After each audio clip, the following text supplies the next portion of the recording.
ياسين والقرآن الحكيم إنك لمن المرسلين على صراط مستقيم تنزيل العزيز الرحيم لتنذر قوما ما أنذر آباؤهم فهم غافلون لقد حق القول على أكثرهم فهم لا يؤمنون إنا جعلنا في أعناقهم أغلالا فهي إلى الأذقان فهم مقمحون وجعلنا من بين أيديهم سدا ومن خلفهم سدا فأغشيناهم فهم لا يبصرون وسواء عليهم أنذرتهم أم لم تنذرهم لا يؤمنون إنما تنذر من اتبع الذكر وخشي الرحمن بالغيب فبشره بمغفرة وأجر كريم إنا نحن نحيي الموتى ونكتب ما قدموا وآثارهم وكل شيء أحصيناه في إمام مبين واضرب لهم مثلا أصحاب القرية إذ جاءها المرسلون إذ أرسلنا إليهم اثنين فكذبوهما فعززنا بثالث فقالوا إنا إليكم مرسلون قالوا ما أنتم إلا بشر مثلنا وما أنزل الرحمن من شيء إن أنتم إلا تكذبون قالوا ربنا يعلم إنا إليكم لمرسلون وما علينا إلا البلاغ المبين قالوا إنا تطيرنا بكم لئن لم تنتهوا لنرجمنكم وليمسنكم من عذاب أليم قالوا طائركم معكم أئن ذكركم بل أنتم قوم مسرفون وجاء من أقصى المدينة رجل يسعى قال يا قوم اتبعوا المرسلين اتبعوا من لا يسألكم أجرا وهم مهتدون وما لي لا أعبد الذي فطرني وإليه ترجعون أأتخذ من دونه آلهة إن يريني الرحمن بضر لا تغني عني شفاعتهم شيئا ولا ينقذون إني إذا لفي ضلال مبين إني آمنت بربكم فاسمعون قيل ادخل الجنة قال يا ليت قومي يعلمون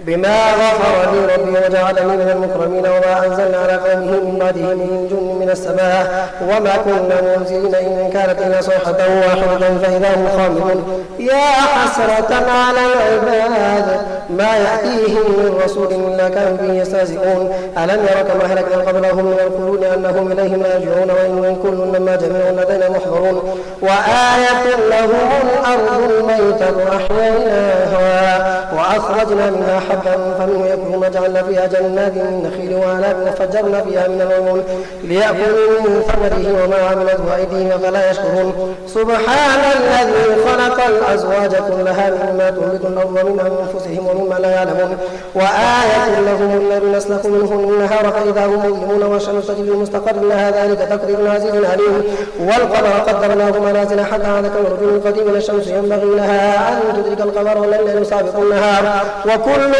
في فلك يسبحون وآية لهم أنا حملنا ذريتهم في الفلك المشحون وخلقنا لهم من مثله ما يركبون وإن نشأ نغرقهم فلا صريخ لهم ولا هم ينقذون إلا رحمة منا ومتاع إلى حين وإذا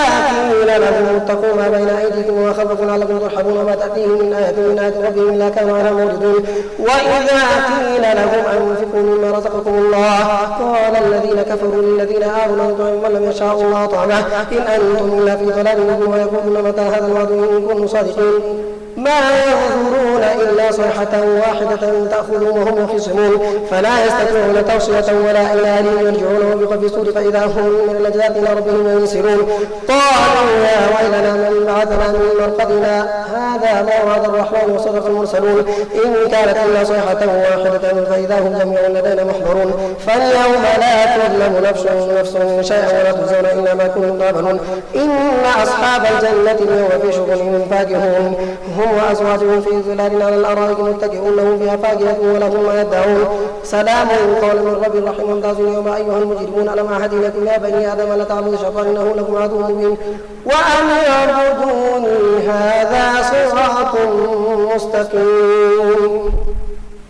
ولقد أضل منكم جبلا كثيرا فلم تكونوا ذاكرون هذه جهنم التي كنتم توعدون اصلوها اليوم بما كنتم تكفرون اليوم نختم على أفواههم وتكلمنا أيديهم وتشهد أرجلهم بما كانوا يكسبون ولو نشاء لطمسنا على أعينهم فاستبقوا الصراط فأنى يبصرون ولو نشاء لمسخناهم على مكانتهم فما استطاعوا مضيا ولا يرجعون ومن نعمره ننكسه في الخلق أفلا يعقلون وما علمنا الشرع وما ينبغي له إن هو إلا ذكر القرآن مبين لينذر من كان حيا ويحق القول الكافرين أولم يروا أنا خلقنا لهم مما عملت أيدينا أنعاما فهم لها مالكون وذللناها لهم فمنها ركوبهم ومنها يأكلون ولهم فيها منافع ومشارب أفلا يشكرون واتخذوا من دون الله آلهة لعلهم ينصرون لا يستطيعون نصرهم وهم لهم جند محضرون فلا يحزنك قولهم إنا نعلم ما يسرون وما يعلنون أولم يرى الإنسان أنا خلقناه من نطفة فإذا هو خصيم مبين وضرب لنا مثلا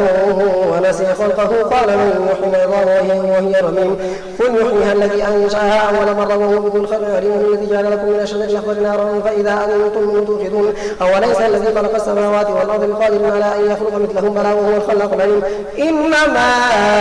أمره إذا أراد شيئا أن يقول له كن فيكون